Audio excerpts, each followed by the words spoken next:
Sunday special chicken curry. Wow, taste అయితే చాలా బాగా కుదిరిందండి. సింపుల్గా చేశాను. ఎలా చేస్తానో చూపిస్తారండి. Hi everyone, welcome to my channel. ఈరోజు మన కిచెన్లో వచ్చేసరికి సండే స్పెషల్ చికెన్ కర్రీ చేశానండి. బ్యాచిలర్ స్టైల్, చాలా సింపుల్ అండి. ఎవరైనా కర్రీస్ చేసుకోవడం రాని వాళ్ళు కూడా ఇలా ట్రై చేస్తే చాలా బాగుంటుంది. చాలా సింపుల్ ప్రాసెస్ కూడా. హాఫ్ కేజీ చికెన్ తీసుకుని శుభ్రంగా వాటర్లో కడిగేసి 1 టీ స్పూన్ కారం, 1 teaspoon salt, 1 teaspoon పసుపు వేసి బాగా కలపాలండి. ఒక 10 నిమిషాలు పక్కన పెట్టేసేయాలి. అప్పుడు ఆ ఫ్లేవర్ అనేది చికెన్కి పడుతుంది కదా, టేస్ట్ కూడా చాలా బాగుంటుంది. నీచే స్మెల్ అనేది రాదండి. ఇలా ఒకసారి ట్రై చేయండి. ఇంక ఈలోపు మనం ఆనియన్స్, పచ్చిమిరకాయలు, టమాటాస్ కట్ చేసుకుందామండి. నేనైతే ముందే కట్ చేసి పెట్టుకున్నానండి. స్టవ్ ఆన్ చేసి గిన్నె పెట్టేసి 2 టేబుల్ స్పూన్ ఆయిల్ వేసి కొంచెం బిర్యానీ దినుసులు, 2-3 పచ్చిమిరకాయలు, 1 కప్పు ఆనియన్స్ వేసి బాగా ఫ్రై చేయాలండి. ఆనియన్స్ కొంచెం ఫ్రై అయిన తర్వాత 1 కప్పు టమాటాలు వేసుకున్నాను నేను.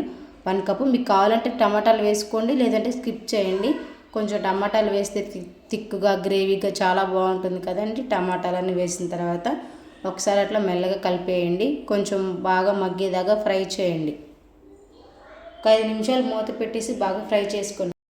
5 నిమిషాల తర్వాత ఒకసారి చెక్ చేయండి, ఎందుకంటే అడుగును మాడుతుందో లేదో మనకు తెలుస్తుంది కదా. చూసారు కదా, ఆయిల్ అంతా సపరేట్ అయిపోయింది.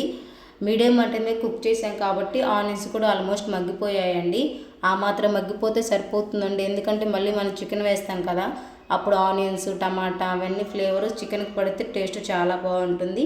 ఒకసారి అట్లా కలిపేసి 1 టీ స్పూన్ అల్లం పేస్ట్ వేసి అట్లా గంటతో కలిపేయాలండి. చాలా సింపుల్ అండి. ఇలా ఒకసారి ట్రై చేయండి. ఎవరైనా ట్రై చేయని వాళ్ళు ఉంటే చాలా బాగుంటుందండి. ఎక్సలెంట్గా కుదురుతుంది. 10 నిమిషాల ముందే చికెన్ని నానబెట్టుకున్నాం కదండి, మసాలాలు వేసి ఆ చికెన్ అంతా వేసేసి అట్లా గంటతో కలిపేద్దామండి. హాఫ్ కేజీ చికెన్ తీసుకున్నానండి నేను. చూసారు కదా, అట్లా కలిపేసి మళ్ళీ మూత పెట్టేసేయండి. ఒక 10-15 నిమిషాలు లో ఫ్లేమ్లో కుక్ చేయండి. ఆ మసాలా ఫ్లేవర్ అనేది చికెన్కి పడుతుంది కదా, టేస్ట్ అదిరిపోతుంది. ఇంకా 15 నిమిషాల తర్వాత ఒకసారి మళ్ళీ చెక్ చేసుకోండి. చూసారు కదా, వాటర్ అంతా బయటకు తేలాయంటే ఆల్మోస్ట్ చికెన్ అంతా కుక్ అయిపోయినట్టేనండి. ఆ వాటర్ అంతా ఇంకిపోయేదాకా మనం చికెన్ బాగా కుక్ చేయాలి. ఆల్మోస్ట్ చికెన్ కుక్ అయిపోయిందండి. ఒకసారి అట్లా గంటతో కలిపేసి చికెన్ ఆల్మోస్ట్ కుక్ అయిపోయిందండి. 1 టీ స్పూన్ కారం, 1 టీ స్పూన్ సాల్ట్ వేసి అట్లా కలిపేద్దాం.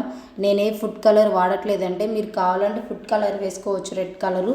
నేనైతే ఏమి వాడట్లేదండి, ఎందుకంటే మనం ఇంట్లో చేసుకునే కదండి. బయట అయితే హోటల్లో వాళ్ళు కలర్స్ వేస్తారు, నేనైతే ఏ కలర్ వేయలేదండి.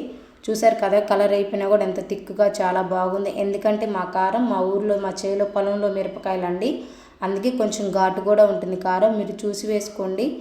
1 టీ స్పూన్ అయితే సరిపోతుందండి. నేను ఆల్రెడీ ఒకసారి కొంచెం చికెన్లో వేసాం కాబట్టి మనం ఫస్ట్ కొంచెమే వేసానండి.